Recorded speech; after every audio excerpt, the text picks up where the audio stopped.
Bonjour à tous, bienvenue dans le mag sur Sensation. Aujourd'hui, je reçois Dab Delaporte, président de l'association Bouchon 276, une association qui collecte les bouchons et couvercles en plastique dans le but de financer des équipements destinés au public en situation de handicap. Que faites-vous de vos bouchons et couvercles en plastique? C'est la question que nous sommes allés vous poser. Écoutez. Alors moi je les mets au recyclage, poche jaune, dans les bacs jaunes.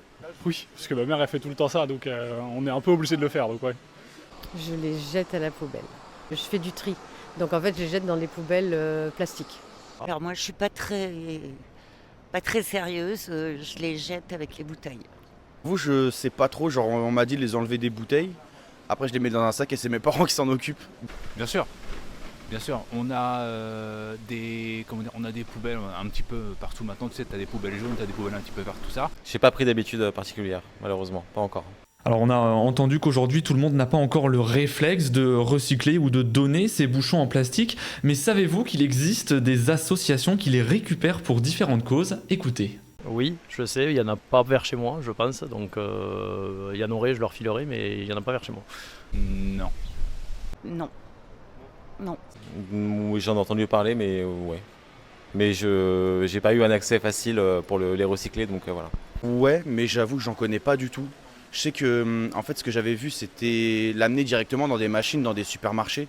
Maintenant, je sais pas ce qu'ils en font exactement ou quoi. Je savais pas. Alors que je jette beaucoup les handicapés. Je travaille dans une asso, donc ouais. Mais ça, je savais pas. Bonjour Martin. Vous êtes le président et fondateur de l'association Bouchon 276. Depuis 2003, vous collectez les bouchons et couvercles en plastique dans le but de financer des équipements destinés au public en situation de handicap. On va parler évidemment de votre association dans quelques instants, mais avant, est-ce que ça vous surprend ce que l'on vient d'entendre, le fait qu'aujourd'hui, il y a encore beaucoup de personnes qui jettent leurs bouchons à la poubelle ? Non, ça ne me surprend pas, car c'est les mêmes réponses que nous avons quand nous sommes sur les grands événements normands. On a à peu près les mêmes réponses que celles qu'on a eues dans les interviews. Alors on a aussi entendu qu'aujourd'hui, peu de personnes savent ce que l'on peut faire avec des bouchons en plastique. Vous pensez que l'on est suffisamment informé sur tout ce que l'on peut faire avec le recyclage et le don des bouchons ? Non, c'est clair qu'on n'est pas assez informé. Nous, on essaye de communiquer au maximum. On a beaucoup d'articles dans les journaux, on est présent sur les réseaux sociaux. Et pourtant, on a l'impression que ça n'arrive pas à passer, puisqu'on entend toujours le fameux message « Avec des bouchons en plastique, on fabrique des fauteuils roulants », ce qui est totalement faux, bien sûr. On l'explique dans les écoles quand on va faire des animations, et pourtant, on entend toujours cette même phrase. Et aujourd'hui aussi, vous constatez un recul des dons de bouchons. Comment on peut l'expliquer? Est-ce que ce manque d'information peut expliquer le fait qu'aujourd'hui, vous avez du mal à récolter des... Manque d'information et puis l'oubli aussi du public, puisque à fin juin, nous étions pour cette année à moins 17 tonnes de bouchons.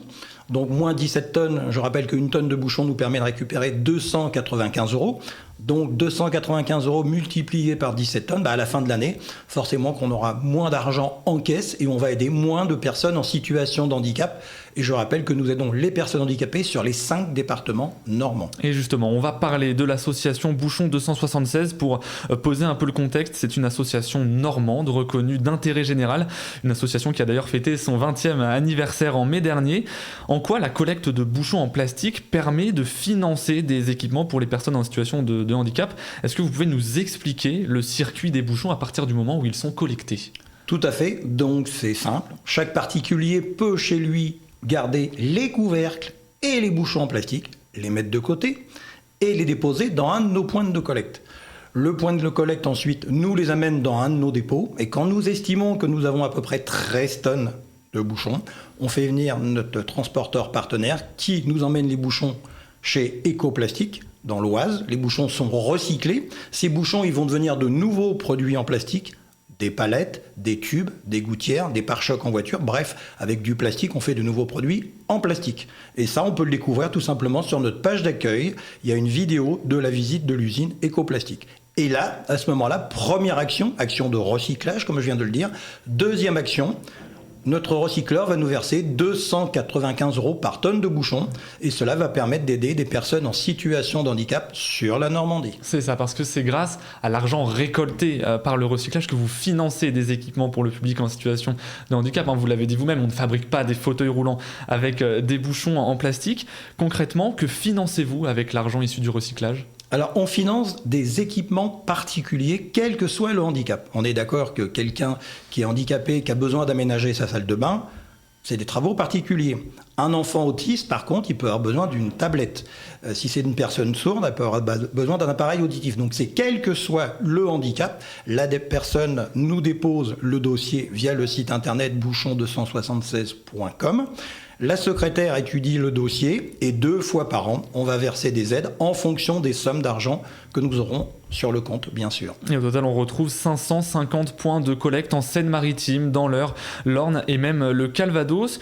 Moi, j'aimerais maintenant que l'on revienne 20 ans en arrière lorsque vous avez décidé de créer Bouchon 276. Pourquoi vous êtes-vous lancé dans cette aventure ? Qu'est-ce qui vous a motivé à fonder cette association ? Alors déjà, il faut savoir que Bouchon 276 est composé de 118 bénévoles. Donc il n'y a pas que le président qui fait quelque chose, il y a toute une équipe de bénévoles. On en profite une nouvelle fois pour les remercier encore. Ces bénévoles, ils sont répartis sur nos 6 dépôts en Normandie, donc ça fonctionne grâce aux bénévoles. Pourquoi j'ai créé ça ? À l'époque, il y avait une émission à la télévision qui s'appelait « Combien ça coûte ?» sur TF1. Et il avait proposé, si on avait un lieu où on pouvait stocker des bouchons, de se lancer dans l'aventure. Donc j'ai commencé effectivement tout seul. Très vite, il y a des premiers bénévoles qui m'ont rejoint. Et puis, au départ, ça marchait avec une association nationale, ça ne nous a pas plu, puisque c'était Paris qui gérait et la Normandie était oubliée. Donc, on a tout de suite créé notre association, Bouchon 276, et ce qui fait que maintenant que les couvercles et les bouchons en plastique qui sont collectés en Normandie viennent en aide à des Normands en situation de handicap. Bouchon 276, c'est donc une association normande qui vient en aide à des Normands. Vous parlez des bénévoles et de tout leur travail, justement. Quelles sont les différentes missions, les différentes tâches des bénévoles de l'association ? Alors, les bénévoles, il faut savoir que dans chaque dépôt, nous avons des bénévoles. En général, les après-midi, les bénévoles réceptionnent les bouchons et les trient. Alors, pourquoi on les trie ? Quand on arrive, quand on reçoit des sacs, dedans, on trouve des piles, des ampoules électriques, des couches culottes, des masques. Donc, tout ça, bien sûr, c'est éliminé. Et ce que l'on envoie à notre recycleur, nous sommes certains, ce sont des couvercles et des bouchons en plastique. Donc, première tâche pour les bénévoles, le tri des bouchons. Deuxième type de bénévoles, nous avons des bénévoles qui font des animations sur les grands événements normands, la foire d'Évreux, la foire de Vernon, la foire de Dieppe, enfin on va un petit peu partout, sur le Havre aussi. Là donc on a un stand, on explique au public ce que l'on fait avec les bouchons et on vend aussi des goodies, car avec la vente des goodies, on essaye de payer en partie les frais fixes de l'association. Donc là, ce sont des bénévoles qui s'engagent plus les week-ends, car on est d'accord que les grands événements, c'est forcément le samedi ou le dimanche. Troisième type de bénévoles, ceux qui font des animations en milieu scolaire.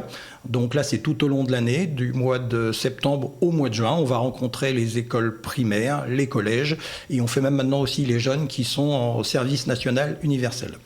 C'est ça, et bien justement, c'est la grande nouveauté de cette rentrée. Depuis tout récemment, l'association est inscrite sur le site snu.gouv. Désormais, les jeunes de 15 à 17 ans peuvent effectuer leur service national universel au sein de votre association. Est-ce que vous pouvez nous en dire un peu plus ? En quoi est-ce important ? C'est important parce qu'on pense que les jeunes peuvent nous apporter beaucoup et passer la bonne information. Donc au départ, c'est nous qui avons été contactés par le SNU pour venir faire des animations lors des sessions de formation. Et après, il faut savoir que ces jeunes en SNU, en Normandie, doivent faire un stage de 84 heures.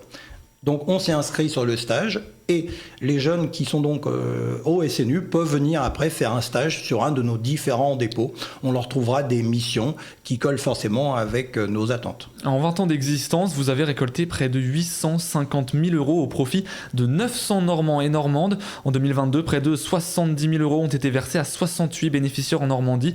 Est-ce que, pour terminer, vous avez des retours, des personnes que vous avez aidées, des retours qui vous ont particulièrement marqué ? Alors on reçoit des messages, des fois des messages par courrier, de personnes qui nous remercient suite au versement du chèque. On reçoit aussi des photos des équipements qu'on a financés en partie, puisque je rappelle qu'on verse minimum 100 euros, maximum 2000.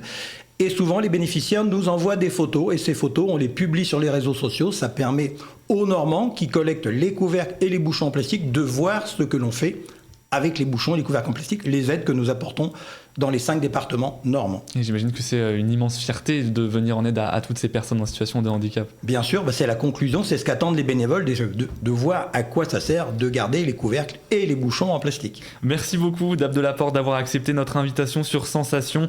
Je rappelle que vous êtes le président et fondateur de l'association Bouchon 276. Pour suivre toute votre actualité, rendez-vous sur le site bouchon276.com ou sur la page Facebook de l'association. Merci d'avoir suivi cette émission. Vous pouvez évidemment la retrouver en podcast audio et vidéo sur notre site et notre application Radio Sensation.